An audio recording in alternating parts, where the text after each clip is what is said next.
Hello दोस्तों, the short के new episode में आपका स्वागत है। आज मैं आपके लिए लेके आया हूँ ऐसी कहानी जिसको सुनने के बाद आपके रोंगटे खड़े हो जाएंगे।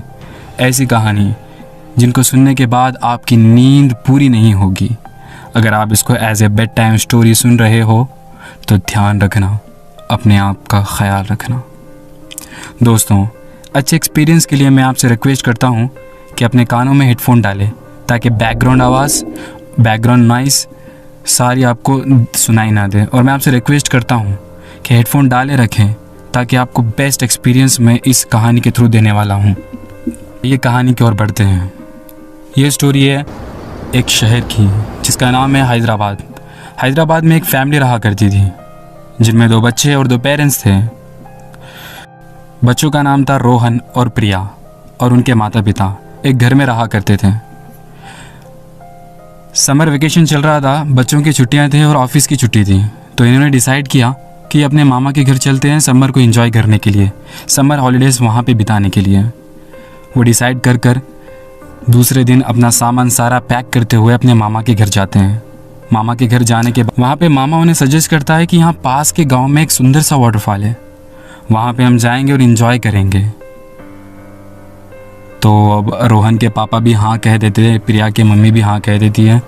तो वो डिसाइड करते हैं वहाँ पे जाने के लिए और वो उस वाटरफॉल के पास जाते हैं जो कि बहुत सुंदर है।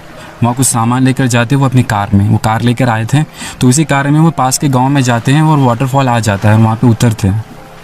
वहाँ आने के बाद बहुत ही सुंदर सा नज़ारा था। मानो कि रोहन के पापा के लिए ये नई लाइफ में उन्होंने कभी देखा ना हो वैसा नज़ारा था। तो रोहन के मामा मामी और इनके माता पिता अलग वहाँ पे एंजॉय करते हैं, बच्चे और रेत में खेलते हैं। प्रिया, रोहन और उनके मामा मामी के बच्चे हैं। जैसे ही खेलते हैं तो प्रिया का ध्यान बढ़ जाता है। प्रिया का ध्यान एक सुंदर सी तितली पर जाता है जो वहाँ से उड़कर जा रही थी। वो उसका पीछा करती है। पीछा करते करते ऐसे पॉइंट पर आ रुकती है कि वहाँ पे उसे एक डॉल दिखती है समंदर के अंदर। वो डॉल उसे बहुत पसंद आती है। वो डॉल दिखने में बहुत ही अजीब थी, मानो एकदम अजीब सी, लाइक बहुत सालों पहले किसी ने खेल कर उसे वहाँ फेंका हो। वो डॉल वो लिफ्ट करती हैं। उसके मामी उस पर नज़र रख रहे थे। उसके मामी ने उसे वो डॉल लेते हुए देखा। वो डॉल दिखने में इतनी अजीब थी कि उसकी आंखें बहुत काली थी, मानो किसी ने कोयला रगड़ दिया हो। मानो वो जिंदा थी, मानो वो इंसान की तरह दिख रही थी, वैसी डॉल थी। दिखने में अजीब थी, पुरानी थी ना। तो प्रिया की मामी उसे वापस बुलाती है अपने पास और कहती है कि इस डॉल को तो यहाँ पे फेंक दे, कचरा उठाकर घर में लाने की तेरी कोई ज़रूरत नहीं है। प्रिया छोटी मासूम बच्ची थी, वो अपनी ज़िद पर अड़ी हुई रहती है। कहती है नहीं, मुझे ये डॉल चाहिए, मुझे यही पसंद है। तो प्रिया की मामी उसके माता पिता से कंप्लेंट करती हैं। तो कंप्लेंट करने के बाद उसके माता पिता भी उसे बहुत समझाते हैं कि ऐसे चीज़ें जंगलों से उठा कर ले जाना बेटा ठीक नहीं होता। लेकिन प्रिया अपनी ज़िद पर अड़ी होती है, कहती है मुझे यही डॉल चाहिए। उसके पिता कहते हैं कि मैं तुझे बाजार से इससे सुंदर डॉल दिलाऊंगा। इसकी प्रिया बहुत ज़िद करती हैं, रोती है, गिड़गिड़ाती हैं। तो प्रिया के पिता भी कह देते हैं कि ये डॉल इसे साथ में लेने चलते। एक डॉली का तो मसला है ना, कुछ ज़्यादा बड़ी चीज़ भी तो नहीं ली उसने, चलो अगर बच्ची इसमें खुश है तो ले चलने देते हैं इसे। तो उसके पिता उसे इजाज़त दे देते हैं। अब वक्त बहुत हो रहा था, खेलते खेलते शाम हो गई, सूरज ढलने वाला था। ये लोग डिसाइड करते हैं कि इनके घर वापस चलते हैं। वो मामा के घर पे वापस जाते हैं, अपना सामान सारा समेट कर गाड़ी में रख देते हैं अपनी कार में और चले जाते हैं। जैसे मामा घर पहुंचते हैं तो वक्त बहुत ज़्यादा हो जाता है, रात के 12 बजते हैं। वो थके हुए थे, बहुत ज़्यादा थके हुए थे। वो अपना सामान बिना उठाए, सिर्फ मामा मामी अपना सामान उठाकर घर में ले जाते हैं कुछ सामान, और वो अपना सामान गाड़ी में ही रखते हैं। वो डॉल भी गाड़ी में ही थी। वो आ जाते हैं, आकर सो जाते हैं, आराम करते हैं। अगले दिन फिर 3-4 दिन मामा के घर बिताने के बाद उनका वक्त हो जाता है वापस जाने का। बच्चों के स्कूल्स भी अभी तकरीबन 5 दिन बाद चालू होने वाले थे। तो रोहन के माता पिता, प्रिया के माता पिता वापस अपने शहर हैदराबाद जाते हैं। मामा मामी से बाय करते हैं, गले लगते हैं और कहते हैं कि नेक्स्ट टाइम अगर कभी भी हॉलीडे रहेगा तो हम आपके पास आएंगे। ये सब होने के बाद प्रिया अपने मामा मामी को टाटा गिरती है, रोहन भी गले लगता है। रोहन रोती सी शक्ल बनाता है कि मम्मा और कुछ दिन रुक जाते हैं, लेकिन उसकी माँ मानती नहीं है। तो वापस वो अपने शहर हैदराबाद पहुंच जाते हैं। हैदराबाद पहुंचने के बाद वो वहाँ पे आराम करते हैं। कुछ दिन ऐसे ही गुजरते हैं, 1 दिन 2 दिन, तीसरे दिन प्रिया वो डॉल से इतना एडिक्ट हो गई थी मानो कि इसका कोई पुराना रिश्ता हो। वो इतना ज़्यादा इससे एडिक्ट हो गई थी कि उसको छोड़कर रह नहीं पा रही थी। हत्ता कि वो अपनी डॉल को इतना अच्छे से सजा रही थी, उसका मेकअप कर रही थी, कपड़े पहना रही थी उसे। ऐसे ही रात का वक्त होता है, वो रात भर डॉल के साथ खेलती है। जैसे कि हम जानते हैं सिटीज़ में पेरेंट्स अपने बच्चों के लिए अलग कमरा रखते हैं और अपने लिए अलग कमरा रखते हैं। इसी तरह रोहन के फैमिली में भी, प्रिया के फैमिली में भी उनका कमरा अलग था और माता पिता का कमरा अलग था। रात का वक्त होता है, उसके माता पिता कहते हैं कि तुम अपने कमरे में जाकर सो जाओ। वो अपने कमरे में जाकर सो जाते हैं। प्रिया अपनी डॉल को एक ऊपर ऐसी जगह पे रखती है कि जहाँ वो स्टेबल रहे। उस जगह रखने के बाद रात में तकरीबन 11 या 12:30 बजे वो डॉल नीचे गिरती है। वो होशियार होती है, वो डॉल को फिर से रखती है। फिर रात के 1 बजे फिर से वो डॉल गिरती है, उसे उठाती है, उसके रखती है। फिर और एक बार रिपीट होता है ऐसा ही सिलसिला। रात के 1:30 बजे फिर से आधे घंटे बाद वो डॉल नीचे गिरती है तो प्रिया उसे उठाकर खेलने लगती है। रोहन ये देखकर चौंक गया। रोहन, उसका भाई जो उसके बाजू में सोया हुआ था, प्रिया तेरे पास कोई टाइम नहीं है क्या खेलने का? तुझे यही वक्त मिला है क्या? डॉल को जाकर अपनी जगह रख और सो जा। वो उसे अपनी छोटी बहन को डांटता है। डांटने के बाद प्रिया अपने भाई की बात सुनते हुए इस डॉल को उसी जगह पर रख देती है। रखने के बाद कुछ दिन ऐसे ही गुजरते हैं। एक वक्त ऐसा आता है कि वो डॉल से बहुत ज़्यादा एडिक्ट होती है। रात में 1-1, 2-2 बजे वो डॉल से खेलना चालू करती थी। कभी 12:30 बजे, कभी 1 बजे।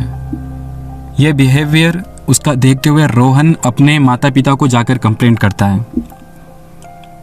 माता पिता को कंप्लेंट करने के बाद उसे प्रिया को बहुत डांटते हैं। मैंने तुझे पहले ही कहा था कि ये डॉल वहाँ से लेकर मत आ, तो फिर अपनी ज़िद पर इसे यहाँ पे लेके आई। फिर वही बिहेव कर रही है, वही एक्ट कर रही है। खेलने का कोई वक्त भी तो होता है ना, दिन में खेलना, रात में क्या है? रात में 1-1 बजे तक क्या है? इतना डांटने के बाद प्रिया सुनते हुए डॉल को रख के सो जाती है। वो डॉल फिर से गिरना चालू होती है, मानो वो डॉल को इशारा दे रही थी। रोहन भी परेशान हो जाता है। डॉल उसकी तकरीबन 2 बजे गिरती है, बहुत ज़ोर से आवाज़ में। तो वो उसकी नींद उछार हो जाती है। ये डॉल बार बार गिर क्यों रही है? वो परेशान होता है, अपने पेरेंट्स को जाके सुबह में फिर से कंप्लेंट करता है कि माँ, वो डॉल बार बार नीचे गिर रही है, कितना भी अच्छे से रखो। फिर उसके माँ को शक होने लगता है। उसके पापा ज़्यादा ऐसे चीज़ों पे विश्वास नहीं करते हैं, वो इसे सुपरस्टिशियस मानते थे। इसलिए उसकी माँ ने अपने हस्बैंड को बिना बताए वो डॉल को कहीं दूर ले जाकर फेंक दिया।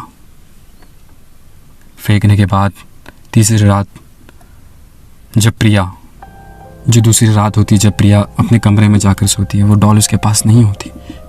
वो सो जाती है, ढूंढती नहीं। रात के 1 बजे वो अपने आप उठती है और उस नीचे उतरकर अपने घर के झुंझुनाहट सी आवाज़ आने की वजह से उसकी माँ की भी नींद होशियार हो जाती है। वो उठकर देखती हैं। वो बहुत परेशान हो जाती है कि प्रिया इतनी रात को जा कहाँ रही है। इतना परेशान होने के बाद अपने हस्बैंड को उठाती हैं, कहती हैं, अजी सुनते हो, वो प्रिया देखो कहाँ जा रही है इतनी रात को। तो वो चुपके से उसका पीछा करते हैं बिना उसे बताए। वो उसके पीछे पीछे जाने लगते हैं। तो वो देखते हैं कि वो डॉल के पास जा रही है। प्रिया की माँ कहती है कि मैंने वहाँ पे डॉल फेंका था, वो डॉल के पास क्यों जा रही है? उसे कैसे पता कि मैंने वहाँ पे डॉल फेंका है? प्रिया का चलने का बिहेवियर भी एकदम अजीब सा था। देखने पे ऐसा लग रहा था कि ये प्रिया को कोई नींद की बीमारी हो, वो नींद में चल रही हो। वो परेशान हो जाते हैं उसके पेरेंट्स। फिर देखते हैं वो डॉल अपने घर में वापस लाती हैं। वो चुपचाप से देख रहे हैं। वो घर में लाने के बाद वो चुपचाप से उसके पेरेंट्स उसे फॉलो कर रहे हैं, देख रहे हैं कि कर क्या रही है इस डॉल के साथ और इसे पता कैसे चला। बहुत टेंस में पड़ जाते हैं, उसका फॉलो करते बिना उसे बताएं। वो घर वापस आ रही थी, अपने कमरे में जाती है, वो डॉल से खेल रही थी, मानो वो डॉल भी उसके साथ खेल रही हो। वो डॉल से बातें करने लगी थी, मानो वो डॉल भी उसके साथ बातें कर रही हो। दोस्तों, स्टोरी के आगे बढ़ने से पहले मैं आपसे रिक्वेस्ट करता हूँ कि अभी तक अगर आपने मेरा चैनल को सब्सक्राइब नहीं किया तो प्लीज़ सब्सक्राइब करिए। बहुत मेहनत लगती है कंटेंट लिखने में, बनाने में और उसे आप लोगों तक क्वालिटी कंटेंट पहुंचाने में बहुत ज़्यादा मेहनत लगती है। Please try to understand. फिर जैसे उसके पेरेंट्स उसे देखते हैं तो परेशान सा हो जाते हैं, उसे कुछ बोलते नहीं। जब वो सो जाती है, सुबह उठती है तो उसे बोलते हैं कि रात को तू गई कहाँ थी। मानो प्रिया ऐसी बिहेव कर रही है, उसे कोई पता ही ना हो, कुछ पता ही ना हो उसे।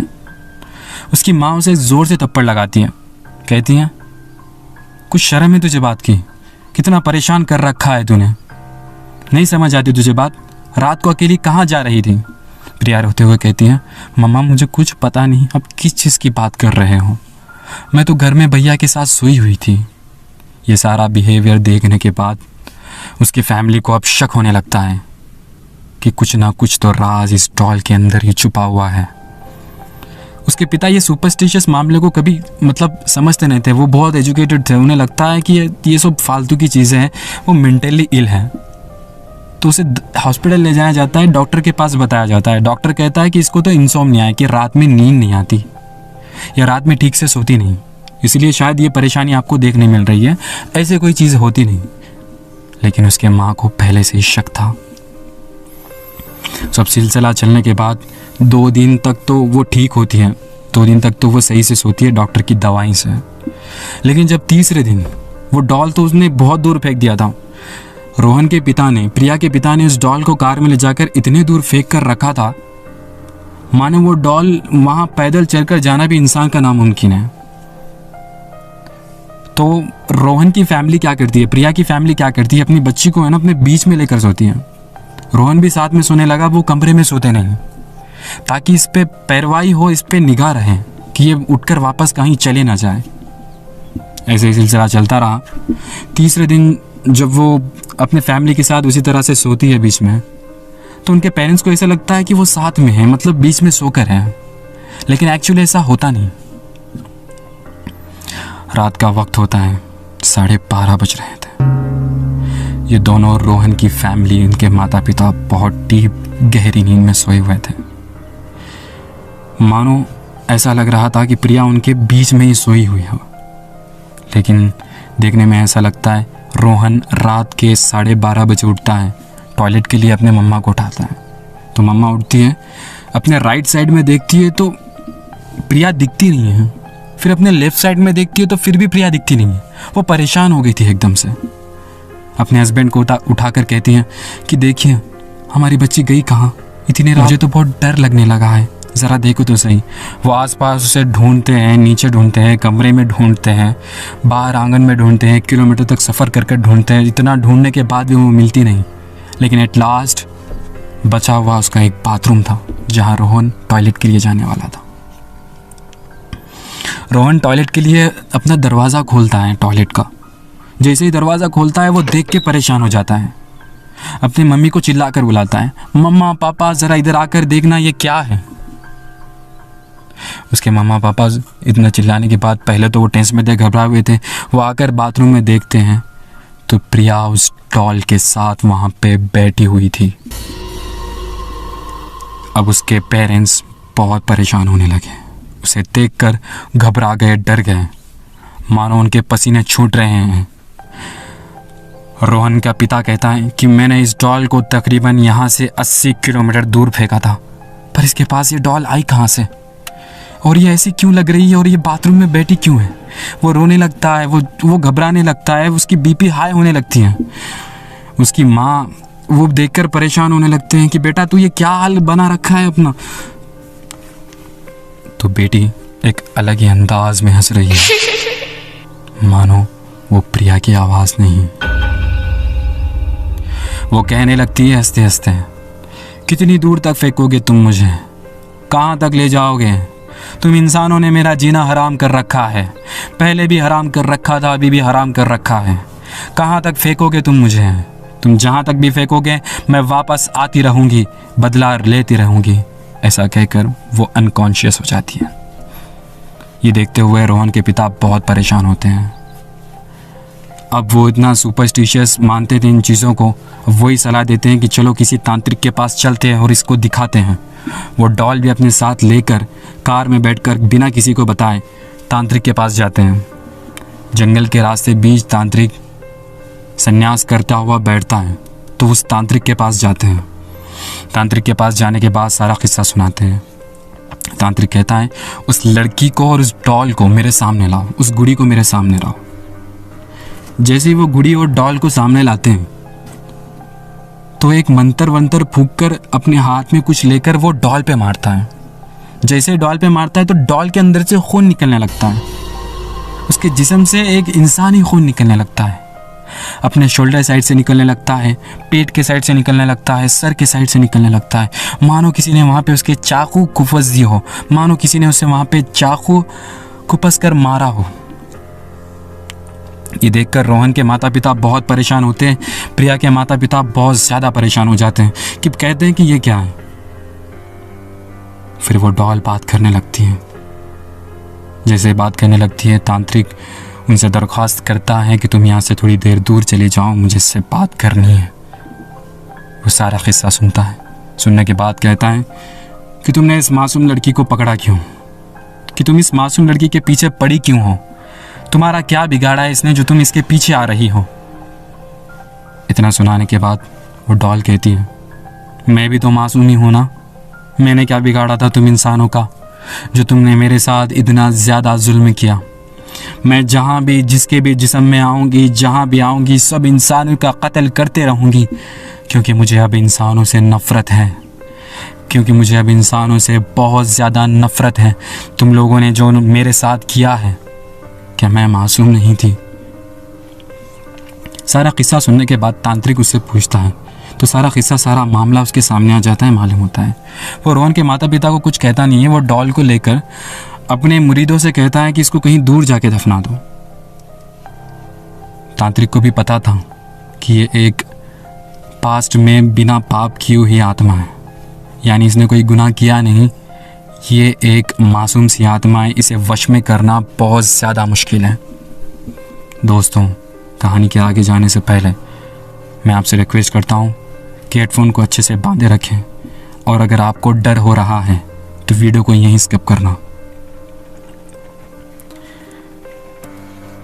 जैसे ही तांत्रिक कहता है वो चीज़ वहाँ पे रख देते हैं, तो अगले दूसरे दिन फिर से प्रिया अपने घर से गायब हो जाती है।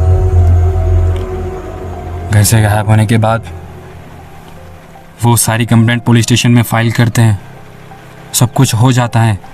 फिर देखने के बाद वो तांत्रिक को तक बोलते हैं, तो वो तांत्रिक उस गुड़िया के पास जाकर चेक करता है, तो वहाँ पे एक पेड़ भी था।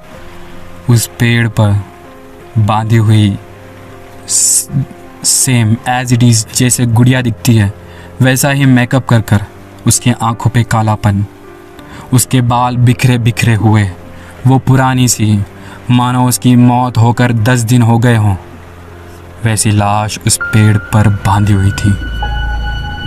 ये देखकर बहुत परेशान होते हैं। पुलिस भी इसकी तहकीकात करने लगती हैं कि बताओ ये सिलसिला क्या है। सारा सिलसिला, सारा मामला पुलिस के सामने आता है, और वो रोहन के माता पिता से कहते हैं कि तुम बाद में आना, अपना ख्याल रखना, हम इसके पीछे का राज आपके पास लाएंगे। दोस्तों, जब तक वो पुलिस ऑफिसर अपना जो भी होता है, वो इंसिडेंट होता है, उसका किस्सा सामने नहीं लाते हैं, तो मैं आपको रिक्वेस्ट करता हूँ कि वो पुलिस सारा मामला इन्वेस्टिगेट करने के बाद सामने लाने तक आप वेट करिए और देखिए। फिर हम उसके बाद डिसाइड करेंगे कि इसका नेक्स्ट पार्ट, अगर इस वीडियो पे 100 से ज़्यादा लाइक्स आ जाते हैं तो मैं एक्सपेक्ट करूँगा इसके नेक्स्ट पार्ट बनाने के लिए, उस पुलिस की इन्वेस्टिगेशन के बाद। दोस्तों, अगर आपको मेरी कहानी पसंद आई तो शुक्रिया, धन्यवाद।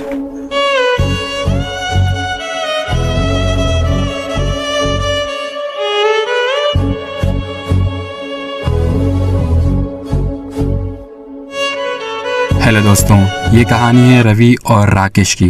वीडियो की शुरुआत करने से पहले मैं ये क्लियर करना चाहता हूँ कि ये कहानी इमेजिनरी है और आप लोगों से ज़बरदस्त एक्सपीरियंस के लिए हेडफोन पहनने की सलाह देता हूँ। उसी के साथ साथ कुछ लोगों ने हमारा वीडियो सक्सेस करने में हमारी मदद की है, कमेंट देकर प्यार जताया है, जिनका मैं नाम इस वीडियो में लेना चाहूँगा। सैयद सलमान भाई, बागड़ बिल्ला गेमिंग, आज़ान भाई, आपका बहुत बहुत शुक्रिया है क्योंकि आपने कमेंट कर इस वीडियो को सक्सेस बनाने में हमारी मदद की। इसी के साथ मैं आप लोगों से रिक्वेस्ट करता हूं कि वीडियो को ज़्यादा से ज़्यादा देखें और लाइक भी किया करें, क्योंकि जो वीडियो आप अगर लाइक करेंगे तो यूट्यूब का एल्गोरिथम ऐसा है कि वो वीडियो को बाहर तक पहुंचाता है, लोगों तक पहुंचाता है, जिससे हमारी वीडियो चलने में और मदद होगी और वीडियोज़ बनाने में मोटिवेशन होगी।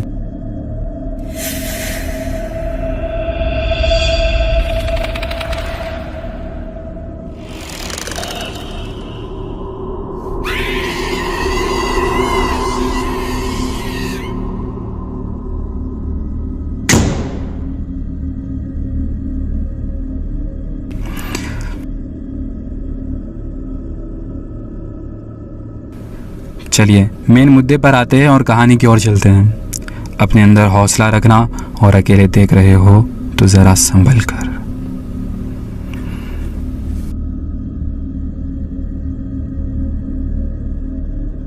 रमेश और रवि बड़े अच्छे दोस्त हैं। उनकी दोस्ती को करीब 10 साल हो गए थे। वो एक दूसरे को किसी भी काम में मदद किया करते थे, इतना कि लोग इनको देखकर कहते थे कि ये भाई भाई हैं। लोग इन्हें भाई भाई समझते थे। इन्होंने साथ में एक साथ काम करने की कसम तक खा रखी थी। मतलब एक दूसरे के अलावा कोई काम नहीं करते थे, एक दूसरे से सलाह मांगते रहते थे। हर रोज़ की तरह रवि और राकेश अपने गांव के एक अनजान रास्ते में टहलने निकलते हैं। ऐसे ही कुछ दिन गुजरते हैं। वो उस रास्ते पे अपने आप के अपने टॉपिक्स जो भी होता है लाइफ के बारे में वो डिसाइड करते हैं, उसके बारे में बातें करते रहते हैं। वैसे अनजान रास्ते में जाते हैं अपने गांव के। इसमें से एक राकेश जो रवि का दोस्त है, राकेश के पड़ोस घर में नए किराएदार आए। वो किराएदार शहर छोड़कर गांव में रहने आए थे। राकेश को इस बात की कोई खबर नहीं थी। ऐसे ही कुछ दिन गुजरते गए। राकेश एक दिन अपने घर के आंगन में पलंग डाल कर लेटा हुआ था। उसको नए किराएदारों की कोई खबर नहीं थी। जहाँ पर वो हवा खाने के लिए बाहर की ठंडी हवा लेने के लिए लेटा हुआ था, उसके ठीक सामने उस किराएदार का घर था जो शहर छोड़कर गांव में रहने आए थे। तो अचानक उसकी नज़र घर के सामने वाली खिड़की पर पड़ती है। वहाँ एक लड़की उदास सी शक्ल बनाकर खड़ी हुई थी। शायद कोई गम में थी, कुछ सोच रही थी। राकेश उसको देखकर चौंक गया, यानी वो दिखने में बेहद खूबसूरत थी। उस लड़की की भी नज़र अचानक राकेश पे पड़ती है और वो उसे देखकर अंदर चली जाती है। राकेश तो कभी कभार हवा खाने के लिए घर के बाहर निकला करता था, बैठा करता था, अपना वक्त बिताया करता था। लेकिन अब वक्त बदल गया, वो कुछ और देखने बाहर निकलने लगा। लड़की भी राकेश को देखकर निकलने लगी। ऐसे ही दिन गुजरते गए। अब वो रवि से भी बातें करना बंद करने लगा। उसका कॉल कट करने लगा। वो जब भी कॉल करता, वो लड़की के सामने होता तो उसका कॉल कट कर देता। लड़की की तरफ उसका कंसंट्रेशन ज़्यादा बढ़ने लगा। ऐसे ही कुछ दिन गुजरते गए। दोनों एक दूसरे को देखने गए, नंबर्स एक्सचेंज हुए, बातें होने लगी, मुलाकातें होने लगी। एक दिन एक रात 1:30 बजे राकेश के कॉल पे घंटी बजती है। ये तो उसी लड़की का कॉल है। राकेश नींद के गलबे में होता है और कॉल को उठाता है और कहता है, क्या बात है, इतनी रात को कॉल क्यों किया? लड़की कहती है, मुझे मिलो, अभी मिलो, मुझे किसी भी हाल में राकेश तुमसे मिलना है, मुझे तुमसे बातें करना है, बेहद अभी ज़रूरी है। राकेश कहता है, रिया तुम पागल तो नहीं हो गई? इतने रात को कौन मिलता है? रिया अपने रिश्ते की कसम देती हैं, अपनी रिलेशनशिप की कसम देती हैं और कहती हैं, अगर तुम आज मुझसे मिलने नहीं आए इस वक्त पे तो मैं तुमसे मेरा जो भी रिश्ता है सारा रिश्ता तोड़ दूंगी। जैसे तैसे करके राकेश नींद के गलबे से उठ जाता है। रात के 1:30 बजे राकेश उसका कॉल कट करता है। धीरे से चुपके से घर वालों से छुपकर बाहर रिया से मिलने जाता है। रिया से मिलता है। रिया बहुत रो रही थी। राकेश उसके आंसू पोंछता है, कहता है, जाना, इतनी रात को बुलाकर क्यों रो रही हो? रिया रोते हुए कहती है, मैं बहुत तकलीफ़ में हूँ राकेश, मेरी कोई मदद क्यों नहीं करता? भगवान मेरे साथ ये हमेशा ऐसा क्यों करता है? मैं क्या करूँ बताओ? राकेश उसके आंसू पोंछते हुए कहता है, रिया, तुम्हें किस बात की तकलीफ़ है? तुम्हें किस बात से परेशानी है, मुझे बताओ। मैं हूं ना तुम्हारे लिए, तुम्हारे प्रॉब्लम को सॉर्ट आउट करने के लिए। हमने तो कसम भी खा रखी थी कि जान देंगे तो एक दूसरे के लिए देंगे, जिएंगे तो एक दूसरे के लिए जिएंगे, और मरेंगे तो एक दूसरे के लिए मरेंगे। मैं तुम्हारे लिए कुछ भी करने के लिए तैयार हूँ, तुम बस तुम्हारी परेशानी मुझे बताओ तो सही। रिया रोते हुए, रात के 1:30 बजे उसके घर के पास में जब वो मुलाकात करते हैं, रोते हुए कहती हैं कि राकेश, हम शहर छोड़कर गांव में क्यों हैं? एक आदमी अच्छे से शहर में अपनी लाइफ लीड कर रहा था और वो शहर छोड़कर गांव में आया है, तो कुछ ना कुछ परेशानी तो होगी ना। तो मैं इसी तरह एक बहुत से बड़े प्रॉब्लम में फंसी हुई हूँ, इसका सोल्यूशन मुझे आज तक कुछ मिला नहीं। एक्चुअली राकेश, हुआ ये ना कि मेरे ऊपर जादू किया गया है। ना मैं ठीक से खाना खा सकती हूँ, ना कपड़े पहन सकती हूँ, ना बाहर निकल सकती हूँ। घर वालों ने भी मुझे बहुत परेशान किया। मैं घर के बाहर निकलकर दोस्तों के साथ जाती थी, इसलिए मुझे इस गांव में लाकर ठहरा दिया। अब तो मेरे पास कोई सोल्यूशन नहीं है। वो जो जादू जो मुझ पर हुआ है, इतने ख़तरनाक तरीके से जादू मुझ पर हुआ है कि मैं खाना भी खाती हूँ तो मुझे खाना हजम नहीं होता। मैं सोने जाती हूँ तो नींद नहीं आती। मैं किसी से बात करती हूँ तो पूरी बात मेरी ख़त्म नहीं होती। यानी मेरी लाइफ एक एंड पॉइंट पर आके। राकेश भैया, कोई प्रॉब्लम अगर ज़िंदगी में हमारी आती है तो उसका कोई ना कोई सोल्यूशन तो होता है ना। तो रिया कहती है कि हाँ, एक सोल्यूशन है। मेरे माँ बाप ने मुझे एक तांत्रिक के पास लेकर गए। वहाँ पे वो तांत्रिक ने मुझे ये सलाह दी थी, तांत्रिक ने हमारे पेरेंट्स को ये बताया था कि तुम जाकर ऐसे इंसान की बलि दो जो नौजवान हो, जो अब तक कोई किसी भी कारण से फंसा ना हो, यानी उसका दिल बहुत साफ़ हो, नेक दिल वाला हो, यानी उसका दिल एकदम पाक हो। ऐसे आदमी की मुझे बलि चाहिए। मुझे किसी तरह से तुम मदद कर सकते हो तो करना, वरना छोड़ो, मेरी तो ज़िंदगी अब ख़त्म होने वाली है। ये बात रिया राकेश से कहते हैं। राकेश फिर सोच में पड़ जाता है कि मैंने आज तक किसी के लड़ाई झगड़े में भी गया नहीं, और ये एक इंसान की बलि मांग रही है, वो भी ऐसे इंसान की जो आज तक कोई पाप किया ना हो और नौजवान हो। राकेश तो भी बहुत बड़ी प्रॉब्लम में फंस गया। एक तो वो रिलेशनशिप में आके इतना डीप चला गया था कि रिलेशनशिप का एक स्टेज होता है ना, कि ऐसे स्टेज पर आ गया था जहाँ पे आदमी सोचता भी है तो उसी के बारे में सोचता है, कुछ करता भी है तो उसी के बारे में करता है। लाइक अब कोई मोटिवेशन की, किसी भी चीज़ की ज़रूरत नहीं है। यानी वो प्यार में अब पागल हो गया था रिया के। तो राकेश ऐसे ही दिन गुजरते जाते हैं, सोचने लगता है। फिर उसे पता चलता है रवि के मिस कॉल्स वो अपने फ़ोन पर देखता है। फिर रवि को कॉल लगाता है, रवि को कहता है कि हमें मिलकर बहुत दिन हो गए, हम मिलते हैं। रवि भी कहता है, हाँ मिलकर बहुत दिन हो गए, इतने दिनों से तो मेरा कॉल लिफ्ट नहीं कर रहा था, तू कहाँ चला गया था, कहाँ खो गया था, कौन सी दुनिया में जी रहा है तू।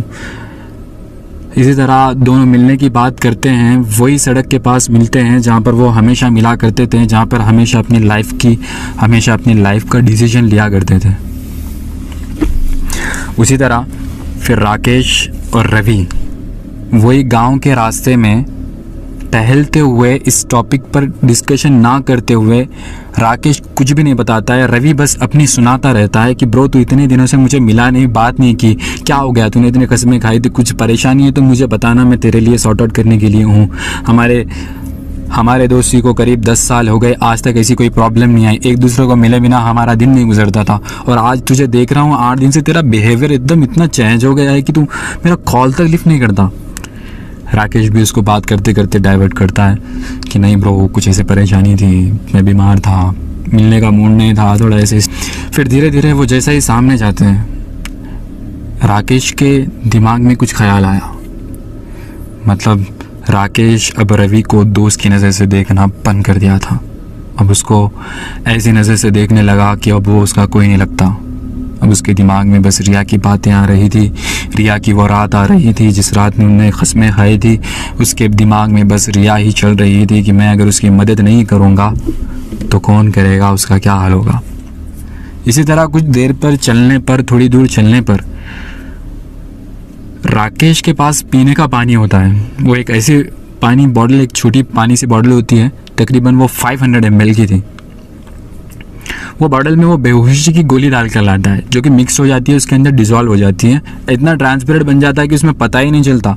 और रवि तो इतना ट्रस्ट करता है राकेश पे कि अगर वो कोई चीज़ ऐसे भी ला कर दे दे उसको खाने के लिए, लाइक जो बहुत जहरीली हो, वो भी चीज़ वो खाने के लिए तैयार हो जाता है कि उनका दोस्ताना इतना था।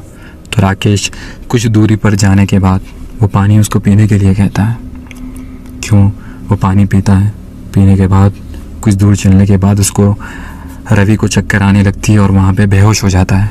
फिर राकेश वो जो बेहोशी की उसकी बॉडी थी, उस बॉडी को थोड़ी दूर तक घसीटता ले जाता है, जंगल के ऐसे रास्ते में ले जाता है, सुनसान रास्ते में, जहाँ कोई दूर दूर तक कोई आदमी की भनक तक ना हो। यहाँ तक कि वहाँ पे जानवरों की आवाज़ के अलावा कोई चीज़ की आवाज़ भी नहीं पहुँचती। वहाँ पर राकेश अपने दोस्त रवि को ले जाता है। ले जाने के बाद उसका गला काट देता है। वो एक हथियार अपने साथ लेकर आया था, जो कि रिया के द्वारा दिया गया था। उस चाकू से उसका गला काटने के बाद वो खून को उसी 500 ml के बॉटल में कलेक्ट करता है। फिर उसके ऑर्गन्स निकालता है, किडनी निकालता है, दिल निकालता है, फेफड़े निकालता है। उस दोस्त के फेफड़े निकालता है जिसके दोस्ती को 10 साल तक हो गए थे, आज तक कोई प्रॉब्लम नहीं आई। खैर, कहते हैं ना कि प्यार अंधा होता है, शायद उसी चीज़ का शिकार हो गया था राकेश। फिर उसी वक्त रात के टाइम पे तकरीबन 12 बज रहे थे, उस टाइम पे रिया को कॉल करता है। कहता है कि मैंने सारे पार्ट जो ऑर्गन्स है मैंने एक पॉलीथीन बैग में पैक कर दिया है। तुम कह रही थी ना बलि देनी होगी, तो मैं इस लाश का ठिकाना लगाकर तुम्हारे पास आऊँगा और इन चीज़ों को तुम्हें दूँगा। अपने घर के बाहर रहना। जैसे तैसे कर कर राकेश अपने दोस्त रवि की लाश को एक बॉडी के सामने, बॉडी के साइड में दफना देता है। अब उसके पार्ट सारे डिवाइड होके थे ना, तो दफना देता है। दफनाने के बाद पॉलीथीन बैग में जो भी ऑर्गन्स है, 500 बॉटल में जो भी खून उसने, जो ब्लड जो उसने कलेक्ट किया था, वो लेकर जाता है, रिया को देता है। रिया बहुत खुश होती है, इतना खुश हो गई थी वो, शायद ही राकेश ने कभी अपनी पूरे रिलेशनशिप में इसको इतना हंसते हुए ना देखा।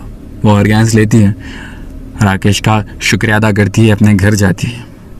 फिर अपने घर जाने के बाद वो सारे ऑर्गन्स को, उसका ब्लड पी लेती है और उसके ऑर्गन्स को कच्चा खा लेती हैं। कच्चा खाने के बाद ये सिलसिला चलता रहा, दोनों मिलते रहे, मुलाकातें होती गई। अब रवि लापता था।